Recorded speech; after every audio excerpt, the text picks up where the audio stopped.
Hello to all students. कल तक हमने मोनोहाइब्रिड क्रॉस के बारे में देखा था। आज हम फिनोटाइप और जीनोटाइप का कॉन्सेप्ट समझते हैं। फिनोटाइप और जीनोटाइप टर्म जो दी थी जॉनसन ने दी थी 1911 में, सबसे पहले वर्ड यूज़ किया था।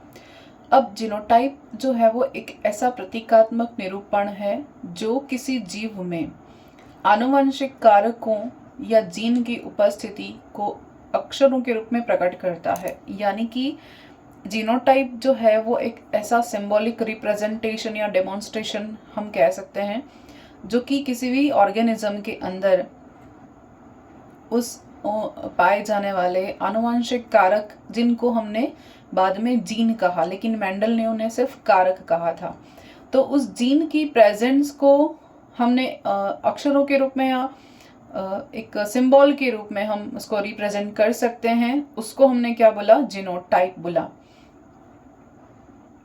जैसे कि capital R capital R small T, ये सब क्या है? जीनोटाइप हैं, क्योंकि ये जीन्स को रिप्रेजेंट कर रहे हैं, यहाँ पर डेमोन्स्ट्रेट कर रहे हैं। जैसे कैपिटल आर दोनों जो है वो, यानी कि होमोजाइगस रेड फ्लावर के लिए, कैपिटल टी लंबे पौधे के लिए, और स्मॉल टी जो है वो बोने पौधे का यहाँ पर रिप्रेजेंटेशन कर रहा है। तो इनको अगर सजातीयों जोड़े के रूप में रखेंगे,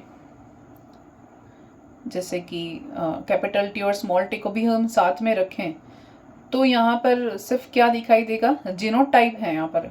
फिनोटाइप यानी कि इसकी बाह्य संरचना को ये प्रकट नहीं करता या ध्यान में नहीं रखता। जीन्स इसके जो है वो, एक कैपिटल टी जो है वो लंबे पौधे का जीन है, और स्मॉल टी है वो स्मॉल या बोने पौधे का जीन है, यहाँ पर रिप्रेजेंट कर रहा है। इसको हमने जीनोटाइप कहा। Next phenotype. फिनोटाइप को हम कैसे प्रेजेंट करेंगे? वो कैरेक्टर्स जो किन्हीं विशेष आनुवंशिक कारकों के सजातीय जोड़ की उपस्थिति के कारण जीव के शरीर में प्रकट होते हैं। यानी कि ऐसे कैरेक्टर्स जो किसी भी स्पेसिफिक आनुवंशिक कारक या जेनेटिक फैक्टर या इनहेरिटेबल फैक्टर्स के होमोजाइगस पेयर की प्रेजेंस के कारण उस ऑर्गेनिज्म की बॉडी में प्रेजेंट होते हैं या रिप्रेजेंट होते हैं या प्रकट होते हैं, या हम कहेंगे कि एस्टैब्लिश होंगे या खुलकर आएंगे। तो इसका उदाहरण जैसे हम देखें, फिनोटाइप यानी हम सीधी भाषा में कहें तो यानी कि बाहर से देखे जाने वाले लक्षण, और जीनोटाइप्स यानी टिपिकली जीन्स, जो जीन्स को रिप्रेजेंट कर रहे हैं, उसे जीनोटाइप कहेंगे। फिनोटाइप यानी कि बाहर से देखे जा सकने वाले लक्षण, या बाहर से रिप्रेजेंट होने वाले, या बाहर से आइडेंटिफाई किए जा सकने वाले लक्षण। जैसे कि समयुग्मजी जोड़े कैपिटल आर जो होते हैं वो दोनों कैसे हैं? प्रभावी लक्षण है, यानी कि इसको हम ये डोमिनेंट है दोनों की दोनों। लाल पुष्प या रेड फ्लावर में प्रकट करते हैं। फिर कैपिटल टी स्मॉल टी में विषम युग्मजी जोड़ा जो होता है, ये विषम युग्मजी क्योंकि एक कैपिटल है और एक स्मॉल टी है, तो उसमें से जो प्रभावी या डोमिनेंट टी है वो दूसरे रिसेसिव स्मॉल टी फैक्टर का है। दोनों एक साथ हैं, लेकिन अभी क्या होगा? प्रभावी कारक ही प्रकट होगा, क्योंकि हमने F1 जनरेशन में देखा था ये जीन्स दोनों हैं, लेकिन जो बाहर से दिखा था वो प्लांट कैसा था? लंबा पौधा था। तो फिनोटाइप वाला लंबा यानी पौधा कैसा व्यक्त हुआ? लंबा पौधा व्यक्त हुआ। लेकिन उसको जीन्स के फॉर्म में देखें तो एक कैपिटल का जीन था और एक स्मॉल प्लांट का जीन था, दोनों प्रेजेंट हो रहे थे यहाँ पर। तो कैपिटल टी और कैपिटल टी ये एक पेयर मिला, दूसरा कैपिटल टी स्मॉल टी, दोनों कैरेक्टर मिले, दोनों लंबे, और स्मॉल टी बोना पौधा मिला। तो इस तरह से हमें 3:1 यहाँ पर मिला था। नेक्स्ट हम एक टर्म है जो बहुत इंपॉर्टेंट है, एग्जाम में पूछी जाती है, संकर पूर्वज संकरण एवं परीक्षण संकरण। तो इसको हम कहेंगे रेस्पेक्टिवली बैक क्रॉस और टेस्ट क्रॉस। तो बैक क्रॉस और टेस्ट क्रॉस जो दोनों है क्या और क्यों किए जाते हैं ये दोनों परीक्षण? ये एक ऐसी संकरण की विधियां हैं जिनके द्वारा हम क्या करते हैं? संकरण में या हाइब्रिड में भाग लेने वाले लक्षणों की वंशागति और उनके विभिन्न फेनोटाइप्स के पौधों के जीनोटाइप पता लगा सकते हैं। यानी कि फेनोटाइप तो जो बाहर से देखे जा सकने वाले लक्षण है, लेकिन उनका फेनोटाइप का हमने जीनोटाइप ज्ञात करना है, या उनमें कौन कौन से जीन्स प्रेजेंट हैं, कि डोमिनेंट भी है, रेसेसिव भी है, वो दोनों प्रेजेंट हैं या नहीं, क्योंकि वो तो हिडन है, वो दिखता नहीं है बाहर से। तो उसको पता लगाने के लिए कि पर्टिकुलर पौधे के अंदर जीन्स का पैटर्न क्या है, ये पता लगाने के लिए हमें क्या करना पड़ता है, बैक क्रॉस और टेस्ट क्रॉस हम करते हैं।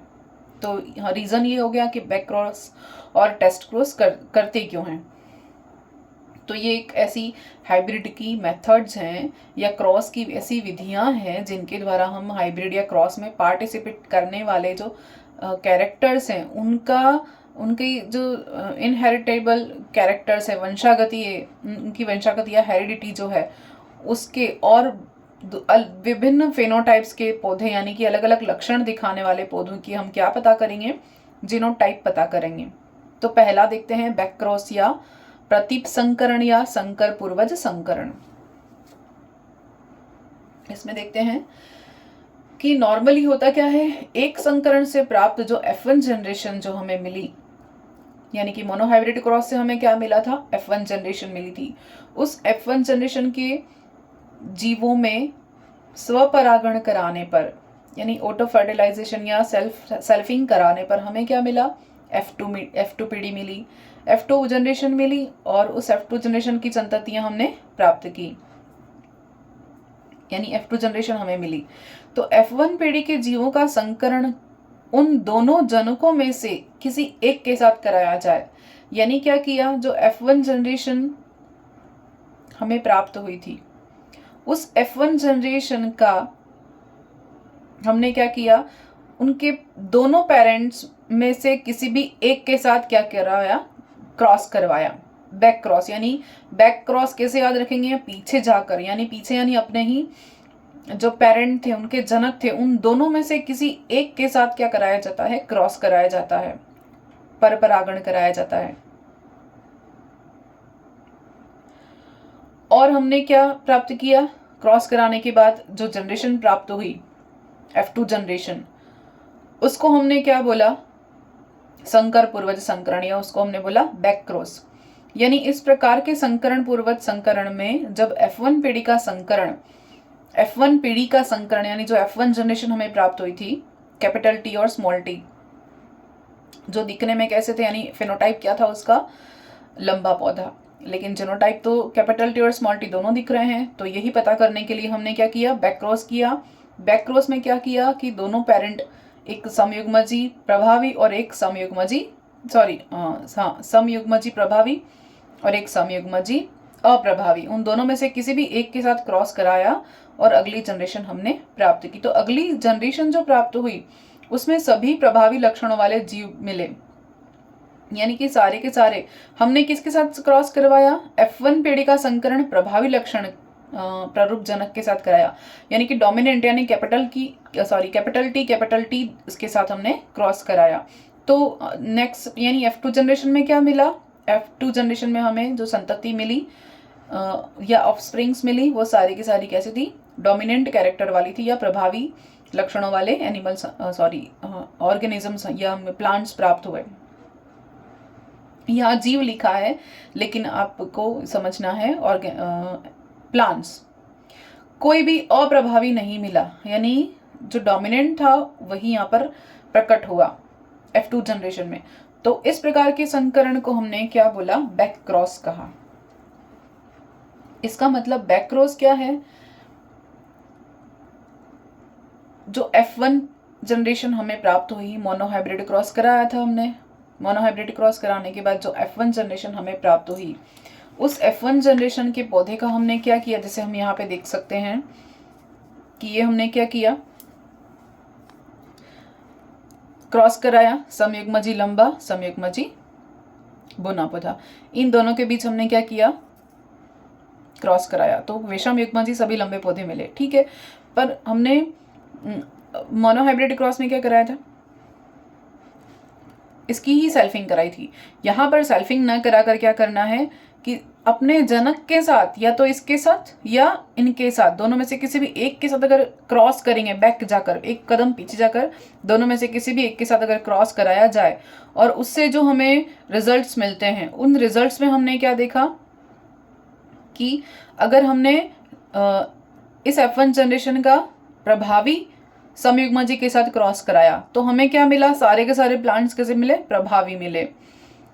ठीक है, और बैक क्रॉस में हम प्रभावी और अप्रभावी दोनों के साथ कर सकते हैं, ऐसा जरूरी नहीं कि केवल प्रभावी के साथ किया जाए, लेकिन हमने क्या किया, प्रभावी के साथ करके क्या देखा कि सारे के सारे जो F2 जनरेशन वो कैसी थी, डोमिनेंट कैरेक्टर वाली थी।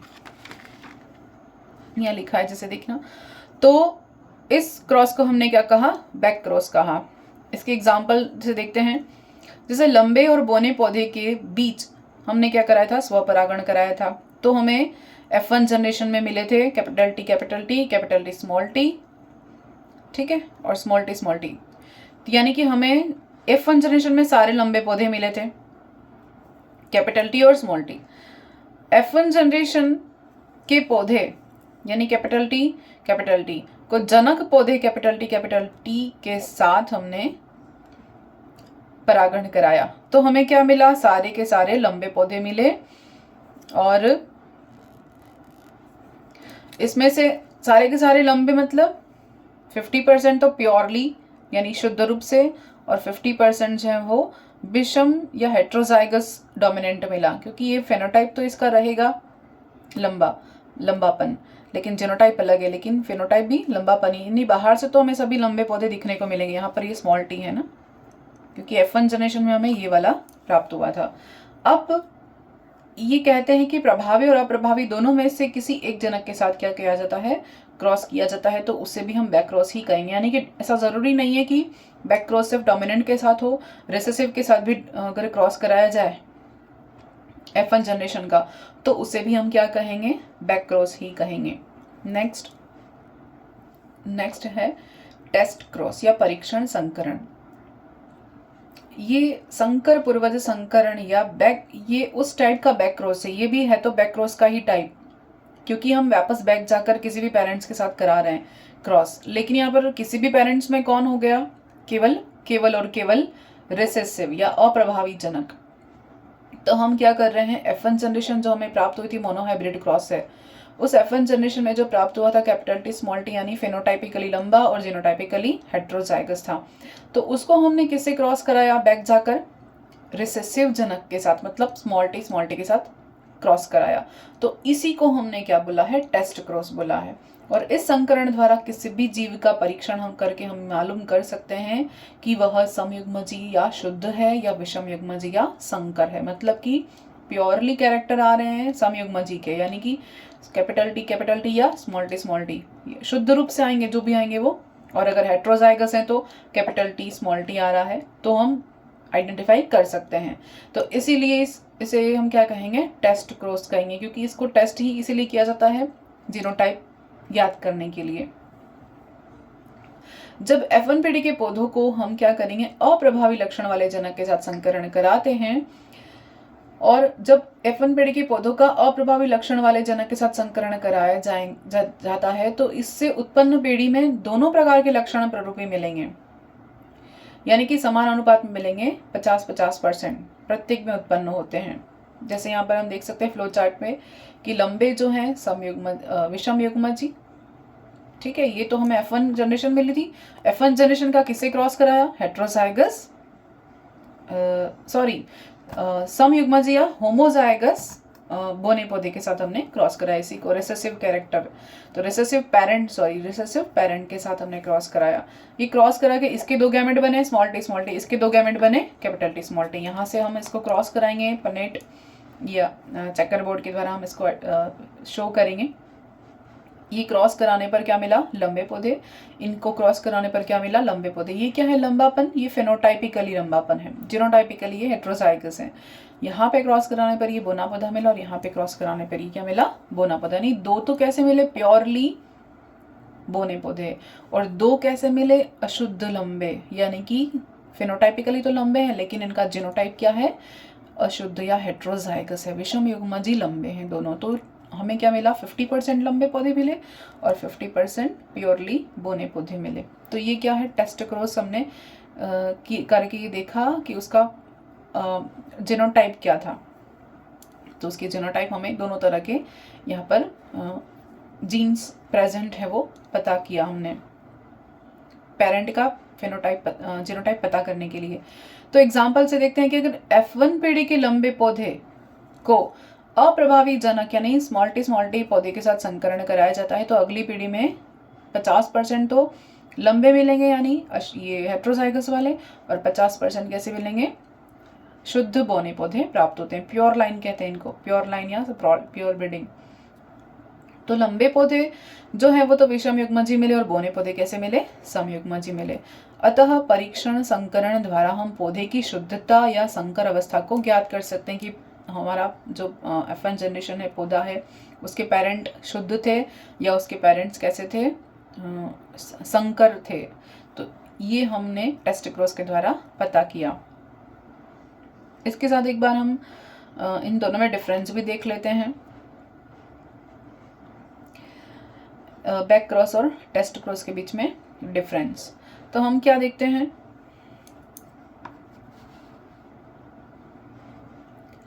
बैक क्रॉस जो होता है F1 का या F1 जनरेशन का संकरण जब दोनों जनकों में से किसी एक के साथ कराया जाता है, यानी क्या कह रहे हैं कि F1 जनरेशन है उसका संकरण जब दोनों जनकों में से किसी के साथ भी कराया जाए तब उसको क्या कहेंगे, हम बैक क्रॉस कहेंगे।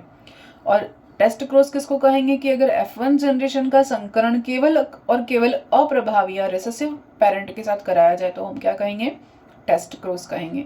नेक्स्ट, केवल प्रभावी लक्षण वाले पौधे प्राप्त होते हैं, यानी कि केवल प्रभावी लक्षण वाले ही पौधे मिलेंगे हमें क्योंकि हमने डोमिनेंट के साथ क्रॉस कराया था। और यहाँ पर हमें कैसे संतति मिली, ऑफस्प्रिंग कैसे मिली, हमें 50% तो प्रभावी मिली और 50% ऑफस्प्रिंग कैसे मिली, रिसेसिव मिली, प्योरली रिसेसिव मिली। ठीक है, फिर नेक्स्ट हम देखते हैं पौधे की जो शुद्धता है उसे हम ज्ञात नहीं कर सकते, यानी कि बैक क्रॉस के द्वारा हम क्या नहीं कर पाए, उस पौधे की शुद्धता की जांच नहीं कर पाए क्योंकि हमें कैरेक्टर्स जो हमें चाहिए थे वो नहीं मिले।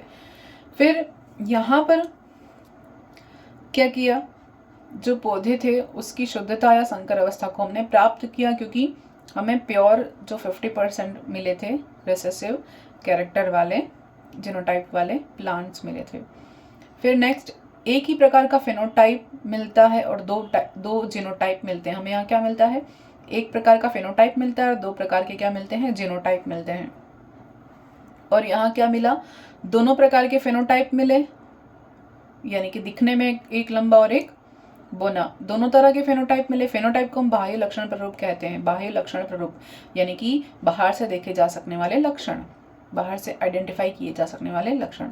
और दो प्रकार के क्या मिले, जीनोटाइप मिले। तो जीनोटाइप भी दो प्रकार के मिले और फेनोटाइप भी दो प्रकार के मिले, लेकिन यहाँ क्या मिला था, एक ही प्रकार का फेनोटाइप मिला था, यानी बाहर से तो हमें क्या दिख रहा था, लंबे पौधे दिख रहे थे, लेकिन जीनोटाइपिकली दो थे। ठीक है, तो ये डिफरेंस होगा बैक क्रॉस और टेस्ट क्रॉस में, एग्जाम के पॉइंट ऑफ व्यू से बहुत इंपॉर्टेंट है। नेक्स्ट, अब हम देखते हैं मेंडल का द्विसंकर संकरण,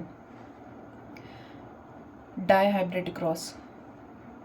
इसमें जैसे हमने मोनोहाइब्रिड क्रॉस देखा था वहाँ पर हमने एक जीन की वंशागति का अध्ययन किया था, यहाँ पर हम द्विसंकर इसलिए कह रहे हैं क्योंकि हम दो जीन की वंशागति का अध्ययन करेंगे, यानी कि दो जीन को एक साथ हम साथ में लेंगे और उनका स्टडी करेंगे, उनके कैरेक्टर्स आइडेंटिफाई करेंगे फेनोटाइपिकली और जीनोटाइपिकली।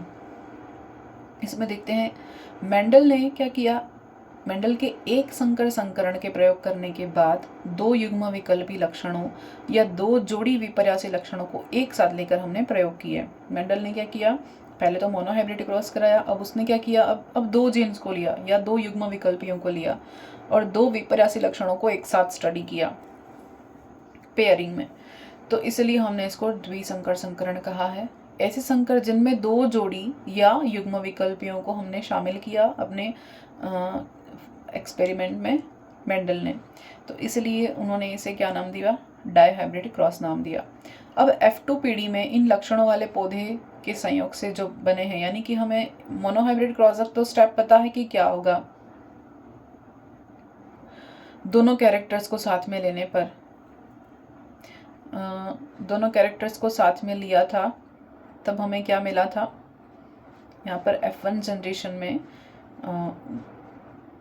एक बार फ्लो चार्ट से हम देखते हैं कि इन्होंने जब F2 जनरेशन वाले पौधे इनको मिले तो वो कैसे मिले, 9:3:3:1 में मिले, इसलिए इसे क्या बोला, द्विसंकर संकरण कहा। तो मेंडल ने क्या किया, यहाँ पर एक्सपेरिमेंट के लिए गोल और झुर्रीदार लक्षणों वाले लक्षणों को एक साथ बीज के रंग के यानी कि पीले रंग और हरे रंग की वंशागति का भी अध्ययन किया, यानी कि बीज का जो आकृति है उसके साथ उन्होंने बीज के कलर को भी यहाँ पर शामिल किया। तो क्या देखा कि गोल और पीले रंग के बीज और दूसरे थे झुर्रीदार और हरे रंग के बीज। तो यहाँ पर गोल और पीला जो रंग है वो क्या है, प्रभावी है, और झुर्रीदार और हरे रंग का जो कैरेक्टर है वो कैसा है, रेसेसिव है या अप्रभावी है। दोनों कैसे थे, समयुग्मजी थे, यानी कि होमोजाइगस थे। अब हम क्या करते हैं, उन्होंने क्या पाया कि गोल पीले और झुर्रीदार हरे उन बीजों में आपस में क्रॉस कराया। उन बीजों में आपस में क्रॉस कराने पर उन्हें क्या मिले, सिर्फ F1 पीढ़ी में तो क्या मिले, गोल और पीले बीज ही प्राप्त हुए, गोल और पीले बीज ही प्राप्त हुए। यानी F1 जनरेशन में क्या मिला, येलो और राउंड शेप वाले बीज प्राप्त हुए। लेकिन F2 जनरेशन में इन्होंने क्या देखा, इन्हें 4 कैरेक्टर मिल रहे हैं, 4 कैरेक्टर वाले बीज मिले। कैसे मिले, पहले तो गोल और पीले मिले, वो 9 मिले। गोल और हरे कैसे मिले, 3 पौधे, झुर्रीदार और पीले मिले 3, और झुर्रीदार और हरा पौधा मिला सिर्फ 1। तो यहाँ पर उन्हें 9:3:3:1 में बीज प्राप्त हुए F2 जनरेशन में। किसमें, डाई हाइब्रिड क्रॉस में। क्यों, क्योंकि उन्होंने 2 कैरेक्टर्स को यहाँ पर स्टडी किया था, या 2 जोड़ी युग्म विकल्पियों को यहाँ पर अपने एक्सपेरिमेंट में शामिल किया था। तो F1 पीढ़ी तो हमें मिल गई थी, गोल और पीले विषम युग्मजी। लेकिन F2 जनरेशन में क्या मिला, उससे गैमेट्स बने और उसी से हमने यहाँ पर क्रॉस करा कर देखा, यहाँ पर भी सेल्फिंग कराई थी, और हमें क्या मिला, 9 तो गोल पीले बीज मिले, 3 गोल और हरे मिले, 3 झुर्रीदार और पीले मिले, और 1 मिला झुर्रीदार और हरा। तो यहाँ तो हमने फ्लो चार्ट से देख लिया। यहाँ पर हम पनेट या चेकर बोर्ड के माध्यम से देखते हैं कि ये जो कैपिटल R और कैपिटल Y ये समयुग्मजी प्रभावी लक्षण हम मानते हैं। स्मॉल r और स्मॉल y ये प्योरली कैसे हैं, समयुग्मजी अप्रभावी हैं। तो यहाँ पर शुद्ध रूप में लिखना जरूरी नहीं, क्योंकि प्योरली है ये शुद्ध, इसको प्योर लाइन भी कहते हैं और शुद्ध या प्योर ब्रीडिंग भी कहते हैं। तो हमें F1 जनरेशन कैसी प्राप्त हुई, गोल और पीले बीज मिले थे। लेकिन इनका जीनोटाइप देखिए, यहाँ पर जो गैमेट है कैपिटल और दोनों कैपिटल हैं, यहाँ पर हैं वो दोनों स्मॉल हैं। तो जो हमें संतति मिली या ऑफस्प्रिंग मिली वो कैसी है, कैपिटल R स्मॉल r और कैपिटल Y स्मॉल y। इनका फिनोटाइप तो क्या है, प्रभावी लक्षण को दिखा रहा है, गोल और पीले दोनों प्रभावी हैं। और लेकिन जीनोटाइप में क्या है, यहाँ पर हिडन है स्मॉल r और स्मॉल y। अब इनके गैमेट्स हमने कितने बनाए, 4 गैमेट्स बने इसके, और 4 गैमेट्स में हमने सेल्फिंग कराई, इनकी आपस में सेल्फिंग कराई। तो 4 गैमेट्स में आपस में क्रॉस कराने पर हमने क्या देखा, नेक्स्ट F2 जनरेशन में क्या देखा कि जीनोटाइप तो इनका कितना मिला, 1:2:4:2:4:2:1:1:1:1। तो ये तो क्या मिला, इनका जीनोटाइप मिला। और हम यहाँ पर 9:3:3:1 की जो बात कर रहे हैं वो क्या है, इनका फिनोटाइप है, यानी लक्षण प्रारूप है। यानी कि बाहर से देखने पर हमें तो क्या दिखे, 9 तो हमें गोल और पीले दिखे, 3 हमें गोल और हरे दिखे, झुर्रीदार और पीले भी 3 दिखे, और 1 कैसा दिखा, झुर्रीदार और हरा। तो इस तरह से हमें यहाँ पर इनमें क्रॉस कराने पर आपस में हमें ये चार्ट प्राप्त होता है। तो इस तरह से हमने जीनोटाइप और फिनोटाइप प्राप्त कर लिया। तो ये क्या था, ये किसका रिजल्ट है, डाई हाइब्रिड क्रॉस का रिजल्ट है, द्विसंकर संकरण का रिजल्ट है। ये दोनों एक्सपेरिमेंट्स जो हैं मोनोहाइब्रिड और डाईहाइब्रिड क्रॉस दोनों बहुत इंपॉर्टेंट हैं, क्योंकि इन्हीं के आधार पर मेंडल ने क्या किया था, अपने तीनों नियमों को दिया था।